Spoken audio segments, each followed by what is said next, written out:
अस्सलाम वालेकुम जी। मेरा नाम मुआज़ ख़ान है। आज हम बात करेंगे पी टी आई गवर्नमेंट ने अपने 3.5 साल टेन्योर में कैसा काम किया। देखो यार, एक तो हर बंदा एनालिस्ट बना होता है कि जी ये तो ऐसे नहीं हुआ वैसे नहीं हुआ। मतलब गवर्नमेंट है, उसको भी 600 चीज़ों का पता है, उसका इतनी बड़ी मशीनरी है रिपोर्ट करने को, तो वो भी उसको कुछ बता रही होती है हमें क्या करना चाहिए क्या नहीं। मतलब आप ये देखें कि जब जैसे गवर्नमेंट आई तो करंट अकाउंट का जो बैलेंस ऑफ पेमेंट का जो क्राइसिस था वो सिर पे था। गवर्नमेंट ने इसको बड़ी ज़बरदस्त डील किया। सऊदी अरब से पैसे मांगे, यूएई से मांगे, चाइना से मांगे और आईएमएफ के पास गए। अब इस पे ये बात करना कि यार ये तो कहता था कि मैं हाथ नहीं फैलाऊंगा, ओ भाई हाथ ना फैलाता तो भाई हम सारे फ़ारग हो जाते। सिंपल सी बात है। तो ये तो कंपल्शन थी कि आपको जाना पड़ना है, आपने सिस्टम ये बनाया हुआ है तो उसने तो करना था। आपके जो स्टेट बैंक में रिज़र्व ही नहीं थे तो वो कहाँ से पैसे पूरे करता। तो ये इंतहाई बेवकूफ़ाना बात है कि हम शुरू हो जाएं कि ये था वो था। मीडिया बातें करता है, जहर लगाता है और सारे उस पर बातें करना शुरू हो जाते हैं। अब सच्चाई सबको पता होती है। तो खैर गवर्नमेंट ने पैसे पूछे लिए यूएई से, सऊदी अरब वगैरह और आईएमएफ से, तो ये बला टल गई सर से। खैर जो अगली जो गवर्नमेंट ने जो चैलेंज फेस किया वो पुलवामा अटैक था। अब पुलवामा पे हमला हो गया, इंडियन नाम हम पे लगा दिया और जी तमाशा नया शुरू हो गया। खैर जी फिर पुलवामा अटैक हो गया। पुलवामा में भाईजान सब बन गए कि जंग होनी चाहिए, ये होना चाहिए, वो होना चाहिए। उस वक्त पाकिस्तान के रिजर्व में $6 बिलियन पड़े थे और $6 बिलियन ना, ये आप टैंक टूंक मूव कराते बॉर्डर एरिया में और 2-4 गोले चलाते ख़त्म हो जाने थे। तो हमने जंग कहाँ से लड़नी थी। हमने उधर भी, उन्होंने इधर स्ट्राइक की तो हमने उधर कर दी और हमने तो उनके जहाज़ भी तो मारे। अभिनंदन को भी हमने पकड़ लिया। फिर अभिनंदन को पकड़ा तो इंडिया को तो आग लग गई और वो एक टाइम पे कहता रहा कि हमने मारा है, हमने इनके जहाज़ गिराए हैं, ये वो। लेकिन पूरी दुनिया ने कहा कि भाई आप आराम से बैठ जाएं, ये पाकिस्तान ने गिराए हुए जहाज़ आपके। तो खैर अब आप ये देखें कि उस जो सिचुएशन थी कितनी ज़्यादा ग्रेव थी कि पाकिस्तान भी न्यूक्लियर आर्म्ड है, इंडिया भी, चाइना भी, रशिया भी। दुनिया में टोटल 7 ममालिक हैं जिनके पास न्यूक्लियर वेपन है और उसमें से 4 तो इधर ही हैं। और खुदा ना खास्ता जैसे कोई भी बम चला देता तो पूरी दुनिया में तो जंग छिड़ जानी थी, वर्ल्ड वॉर, और दुनिया एक बार हिल जानी थी सारी कि ये हुआ क्या। लेकिन पाकिस्तान ने बड़ा वाइजली मूव किया और वो जंग सर से टाल दी। खैर ये तो दूसरा इशू था। तीसरा इशू कोविड-19 का था।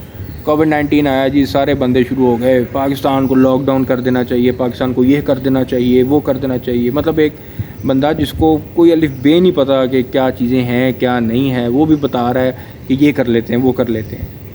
ये मैं कहता हूँ इंतहाई बेवकूफ़ाना सोच है कि हर बंदा हर चीज़ का तजियाकार बन जाता है। अब गवर्नमेंट ने कहा कि हमने स्मार्ट लॉकडाउन करना है।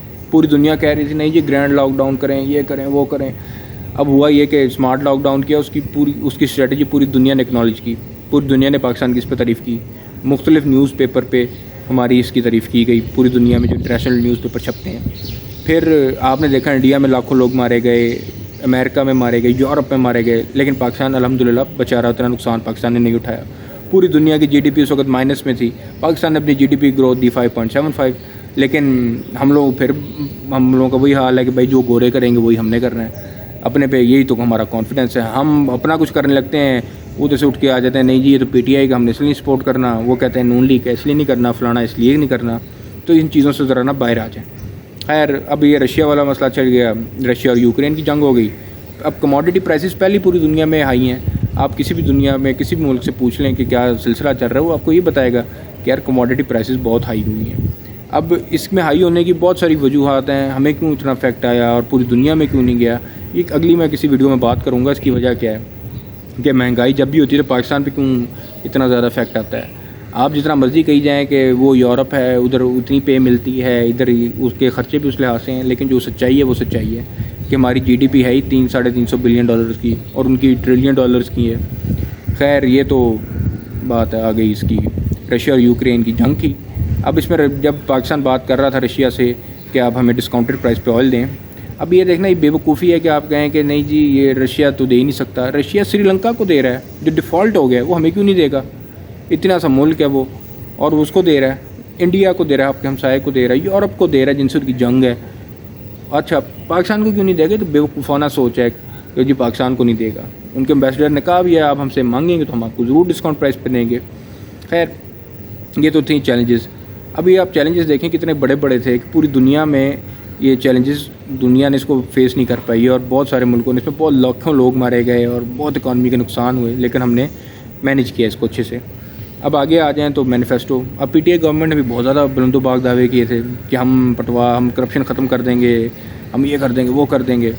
اب جو گورنمنٹ نے نہ یہ لوگ پولیس ریفارمز کر سکے, نہ جوڈیشل ریفارمز کر سکے.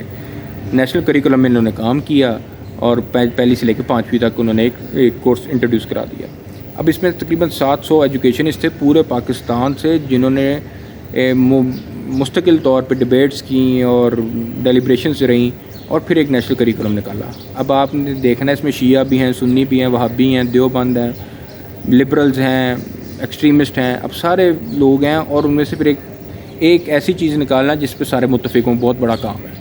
تو پی ٹی آئی گورنمنٹ کو یہ کریڈٹ جاتا ہے کہ انہوں نے یہ کام کیا ہے پہلی سے 5ویں تک. اب آگے چلیں تو آگے انہوں نے صحت کارڈ لانچ کیا صحت کے سیکٹر میں. اب یہ پاکستان جیسے ملک میں بہت بڑی بلیسنگ ہے, یہ بڑے بڑے ملکوں میں نہیں ہے, لیکن اس میں بھی اگر آپ تجزیے دینے لگ جائیں, ہسپتال بنا لیتے, فلاں کر لیتے, ٹیں کر لیتے, یہ بہت عجیب باتیں ہیں نا کہ جو کیا آپ نے اس کو نہیں اپریشیٹ کرنا, آپ نے اپنے سائنس سے لڑانے لگ جانی ہے. تو مہربانی کر کے اس طرح نہ کیا کریں, جو کام اچھا اس کو کھلے دل کے ساتھ ایکسیپٹ کیا کریں. تو یہ اتنی بڑی بلیسنگ ہے کہ مطلب ایک فیملی کے لیے 10 لاکھ کا علاج مفت. مطلب اگر آپ کو خدا نہ خاصہ کسی بھی ایک فیملی میں کینسر ہو جائے تو وہ فیملی کا دیوالیہ نکل جاتا ہے, اتنی مہنگی بیماری ہے یہ. لیکن انہوں نے یہ ایک اچھا کام کیا ہے اور بہت سارے لوگوں نے اس سے استفادہ بھی حاصل کیا. خیر اگر ہم اوور آل بات کیا جائے تو 3.5 سال ملے تھے بھائی. 3.5 سال میں تو ایک کاروبار نہیں پوری طرح کھڑا ہوتا, تو انہوں نے اتنا کچھ کیا ہے. تو اگر آپ نے اس پہ بھی نہیں اپریشیٹ کرنا تو بہت غلط بات ہوگی, کیونکہ کام جو اچھا کیا ہے وہ نظر آ رہا ہے, پوری دنیا مانتی ہے اس کو. تو مجھے امید ہے آپ لوگوں کو یہ میرا ایک انالیسس اچھا لگا ہوگا, اور اگر اچھا لگا تو ویڈیو کو لائک اور سبسکرائب ضرور کیجیے گا. السلام علیکم.